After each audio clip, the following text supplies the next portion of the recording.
салом бинандагони азиз, имрӯз 25 январ аст ва ман Хиромон Бақозода нашри имрӯзаи барномаи ахбори озодиро тақдими шумо мекунам. Таваҷҷӯҳ кунед ба сархати мавзӯъҳои ин барнома.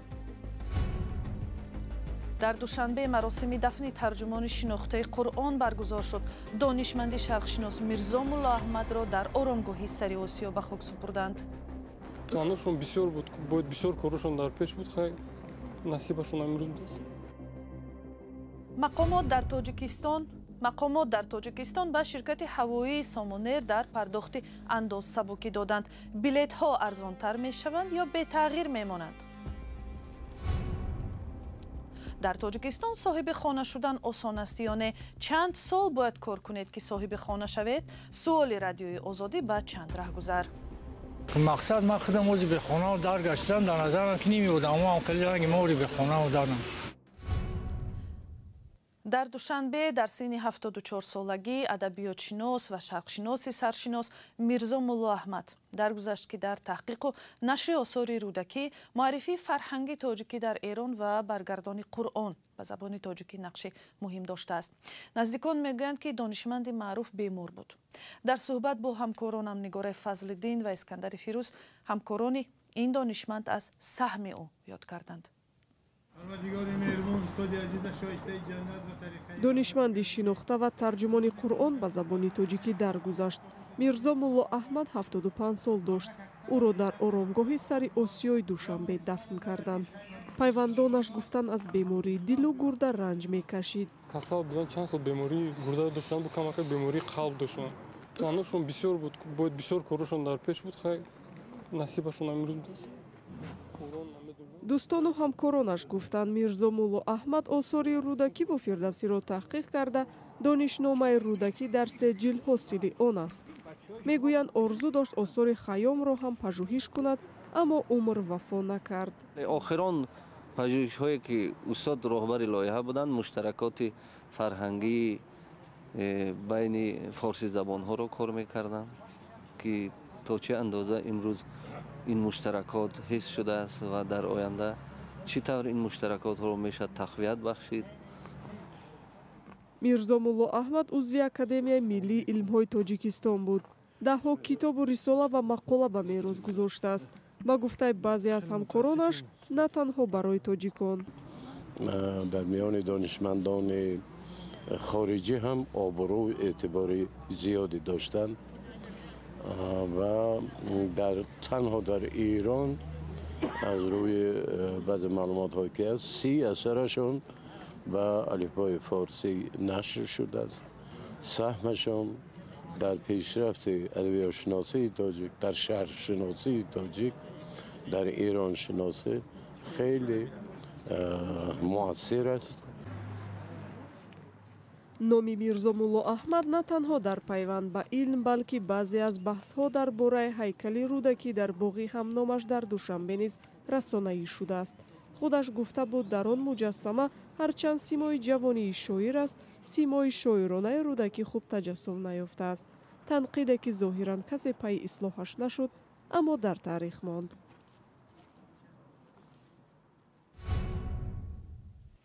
аввали моҳи январ дар Тоҷикистон тағйирот ба кодекси андоз нашр шуд, ки ба ширкатҳои ҳавопаймоӣ ва ҳамкорони хориҷии онҳо сабукӣ медиҳад. ин ба он маъност, ки қонун аз ҳамин вақт ба иҷро даромад. вале дар фармони раис ҷумҳур гуфта шудааст, иҷрои онро хеле пештар аз моҳи сентябри соли гузашта ҳисоб кунанд. чаро? мавзӯъро ҳамкори мо Мирзонабӣ Холиқзод таҳқиқ кард ва ҳоло дар студия бо мо аст. Мирзонабӣ, шумо чӣ ёфтед? бале Хиромон, одатан меъёрҳо дар қонунгузории Тоҷикистон пас аз нашри расмӣ мавриди иҷро қарор мегиранд. аммо санаи татбиқи иловаҳои ахир ба кодекси андоз аз 1 сентябри соли гузашта муқаррар шудааст. ин ба шабу рӯзе рост меояд ки ширкати Somon Air хабар дод 2 ҳавопаймои Боингро тариқи лизинг дастрас кардааст. намояндагони ҳукумат масъаларо шарҳ намедиҳанд, вале тахмин зада мешавад ки ироаи сабукӣ ба пуштибони аз ширкате аст ки 15 сол собиқаи кор дорад ва марбут ба наздикони раҳбарияти Тоҷикистон дониста мешавад. бо фуруди 2 Боинги нав дар аввали сентябри соли гузашта шумори ҳавопаймоҳои фаъоли Somon Air ба 6 адад расид. албатта дар қонун ширкатҳои ҳавопаймоии Тоҷикистон дар назар дошта шудааст, اما شرکت دولتی تاجیک ایر به دلیل مشکل مالی و نداشتن هواپیمای کارشوی سالهای اخیر از پرواز مانده است. در تاجیکستان ادعا می شود که از امتیازها عمدتاً شرکت‌های به اصطلاح خودی یا نزدیک به مقامداران دولتی بهره ور می شوند، اما مقامات جای داشتن شرکت‌های خودی و بیگانه را رد می کنند. بر اساس تغییرات با کودکس اندازی تاجیکستان نه تنها شرکت‌های هواپیمایی تاجیکستان بلکه همکاران خارجی آنها نیز از بعضی امتیازها برخوردار گردیدند. چه سبکی‌ها داده شدند به آنها؟ بله، ببینید، بر اساس تغییرات شرکت‌های خارجی نیز از سپردن مالیات و یا انداز آزاد شدند. آنهایی که به شرکت‌های هواپیمایی تاجیکستان هواپیما، چرخ، بال، محرک و قسم‌های احتیاطی می‌دهند یا تعمیر و خدمت رسانی می‌کنند، شرکت‌های هواپیمایی وطنی هنگام وارد کردن سوژواری هواپیماها، چرخبال‌ها و قسم‌های احتیاطی از انداز از ارزش علاوه شده آزاد کرده شدند. بهای سبکی برای تعمیر و خدمت رسانی‌ها نیز میلیون‌ها دلار ارزیابی می‌گردد، چون این خدمات نیز گران ارزش هستند. در پارلمان یکی از دلایل پیشنهاد سبکی‌ها ارزان کردن بلیط هواپیماها معرفی گردید، اما عملاً در حال حاضر هیچ تأثیری در نرخنامه‌های یگانه شرکت فعال تاجیکستان در بازار مسافربری دیده نمی‌شود. این است مثلا. تشکر همکارم میرزا نبی خالقزاد درباره امتیازهای نو به شرکت‌های هواپیمایی در تاجیکستان صحبت می‌کرد.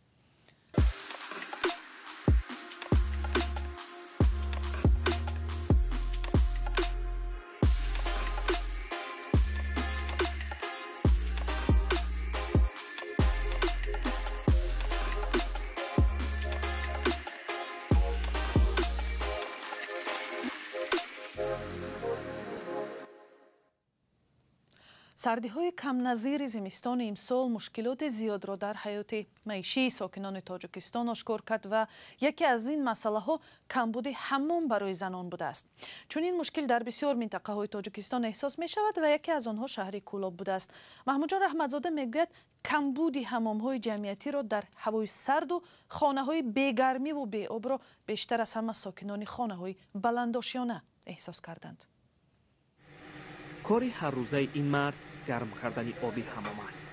در سردی‌های کم سابقه اخیر و یخ بستن قبورها و بی‌آبی در خانه‌ها احتیاج ساکنان به این حمام زیاد شده است. خودی حمام هم در این سرما وضعی خوب ندارد. ساکنان خانه‌های بلند آشیانه کولاب شکایت دارند که حمام‌های زنانه کمند. هستم در شهر کولاب برای زنان کمه. میریم بسیاری و ما میریم که ما جا اچرت منام نمیرسه. زنان با فرزندانشان به حمام محله بربط آمده اند.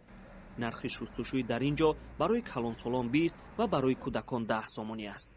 اما نه همه توانی پرداخت این مبلغ را دارد.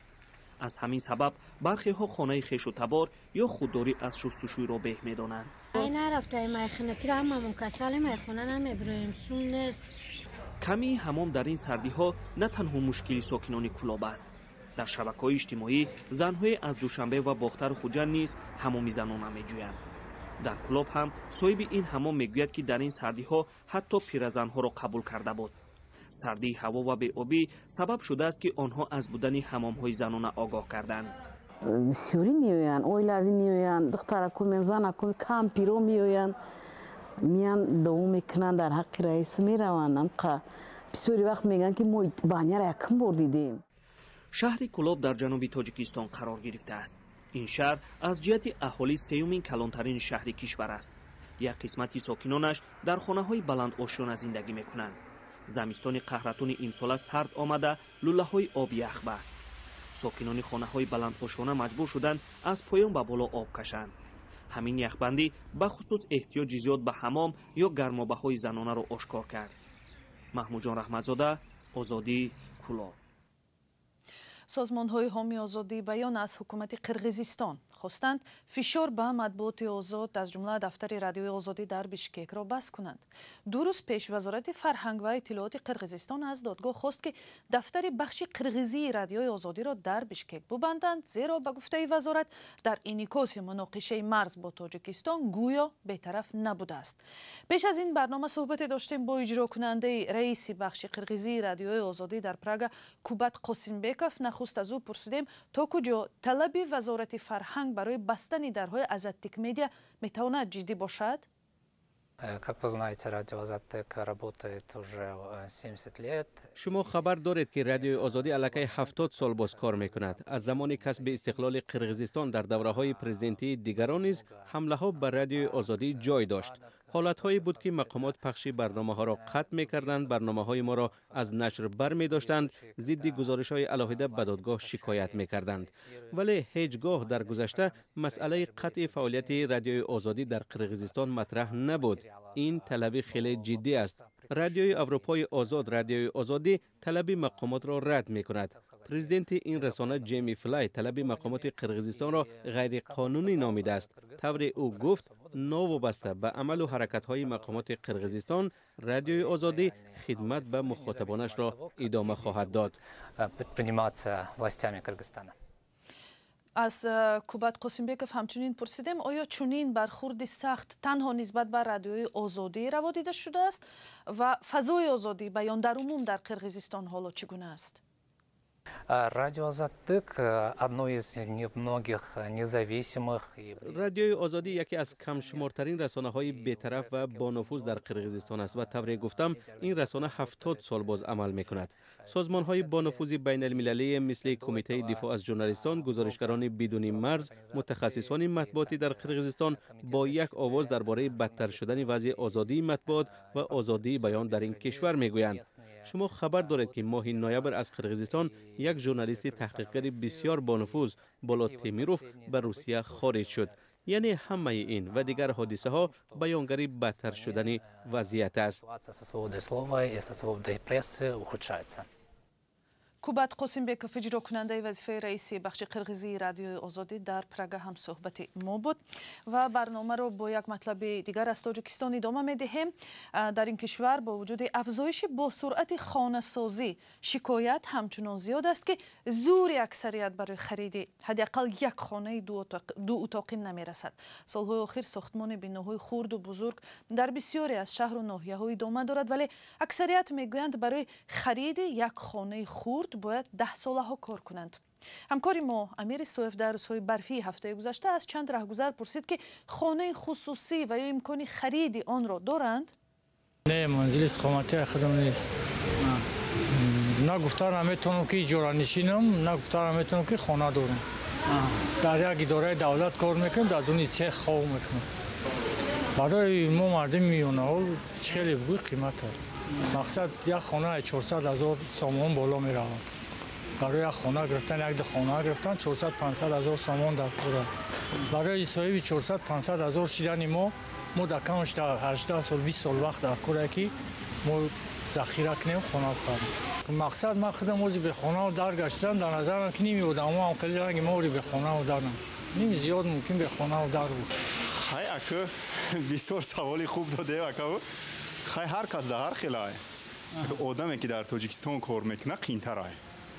کسی که با در شهرهای روسیه کار میکنه و شهرهای خارجی ده باید آسان‌تر خانه گرفتن.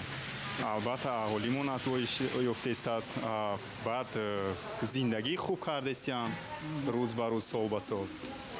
پره بخونه. اونو چیکار میکنن؟ خیلی اجاره میشه. اجاره میشن که وقتی را میگیرن استودنت ها هستن که همش خونه ندارن که اجاره نشینه نمیشه. خیلی باز اینا پیشتر گفتم که کسی که کار کنه صاحب منزل میشه، بیکار که نباشه صاحب منزل نمیشه.